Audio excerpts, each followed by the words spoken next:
Mga kapatid, narinig po natin dito sa Ebanghelyo ang isang talinghaga ng Panginoon tungkol sa dalawang lalaki na pumasok sa templo ng Jerusalem upang manalangin.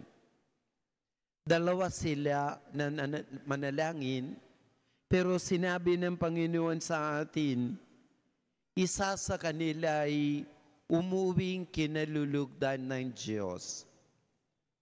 Nandito po tayong lahat mga kapatid katulad sa itong dalawang lalaki sa talinghagang ito. Dahil manalangin po tayo. Alam natin ang Santa Misa, Banal na Eucharistia, ito po ay pinakamahalaga na forma ng dasal. Sana lahat po tayo umuwing kinalulugdan ng Diyos. Hindi lang po isa, hindi lang po dalawa. Sana lahat po tayo umuwing kinalulugdan ng Diyos. Amen? Amen? Palapakan natin si Jesus, ang ating mahal na Panginoon. So mga kapatid, bakit isa sa kanila, itong Pariseo, itong publikano, itong tax collector na ito, bakit isa lang sa kanila na umuwing kinalulugdan ng Diyos? Siguro dahil sa certain kamalian sa panalangin ng itong Pariseo.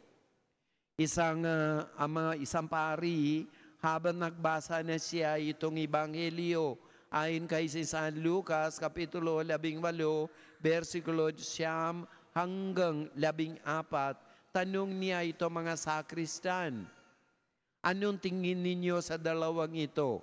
Itong Pariseo, itong publikano o tax collector. Sinabi ng isa sa mga sakristan, sinabi niya sa pari, sinabi niya, Father, isa sa kanila ay mabait pero mayabang. Isa sa kanila ay masama pero honest. Totoo naman ang observation ng bata. No po, no?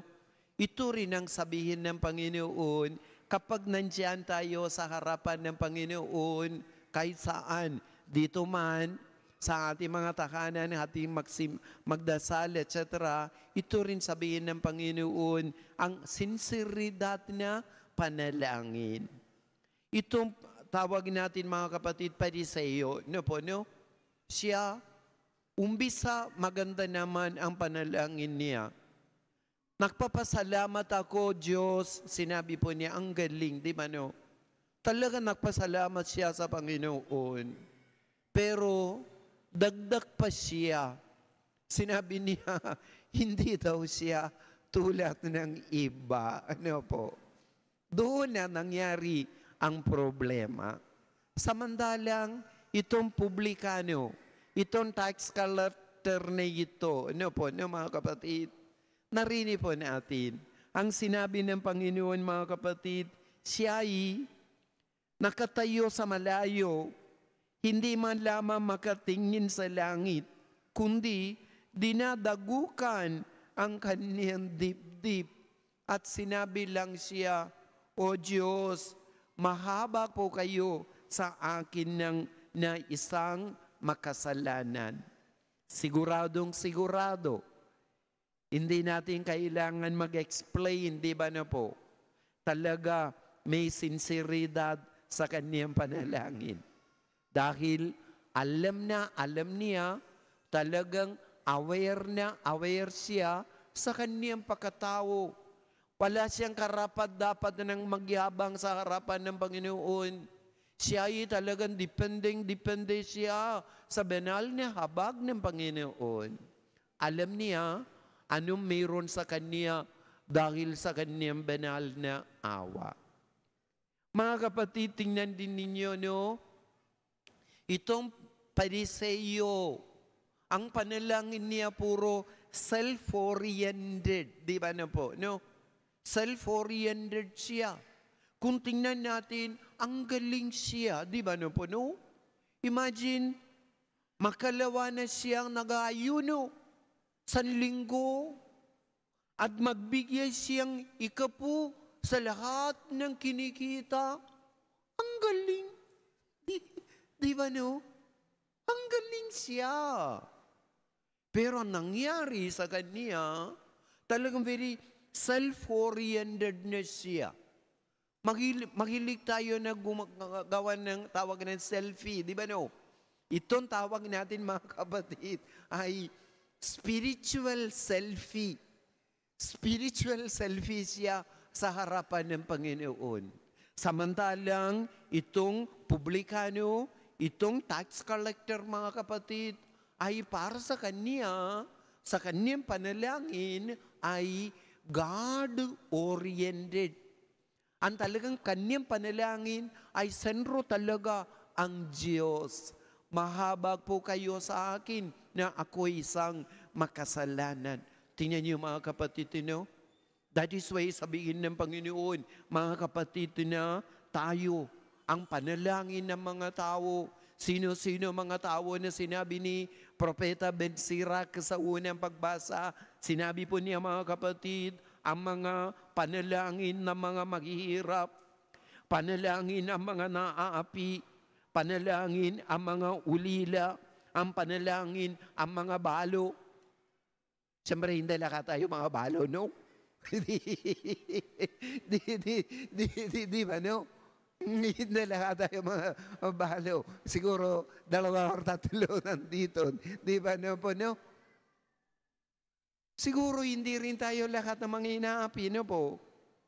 Hindi rin tayo lahat ng mga ulila, no po? Hindi rin tayo lahat ng mga mahihirap, no po, no?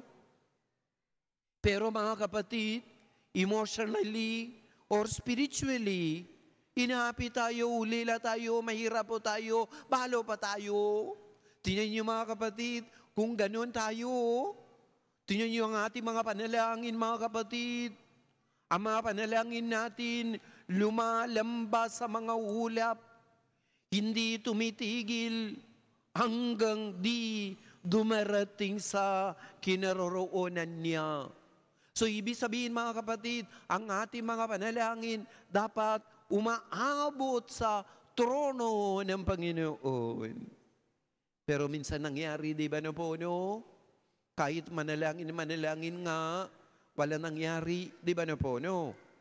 Ito rin mga kapatid, sinabi ni San Pablo, talagang kawawang-kawawa si San Pablo, habang nagsusulat siya ang itong pangalawa na sulat niya sa kay si Timoteo mga kapatid. Si Pablo ay nandyan sa kulungan sa Roma, talagang feeling so bad siya, feeling very lonely siya, at sinabi niya mga kapatid, ang aking tulong, ang Panginoon ay magliligtas sa akin sa lahat ng kasamaan. Kahit gano'n na nangyari, tuloy ang kanyang parusa. Minsan gano'n din nangyari sa atin, no po. Pero ngayon mga kapatid, upang tayo rin umuwing kinalulugdan ng Diyos, sana ang ating panalangin hindi galing sa bibig, sana galing sa isang pusong pagsisisi. At sabihin din natin, katulad ng itong tax collector na ito, katulad ng itong publikanong ito, O Diyos, mahabag po kayo sa amin, isang makasalanan. Upang lahat po tayo umuwing kinalulugdan ng Diyos. Amen? Amen? Mag-sit tayo po tayo. Sumasamba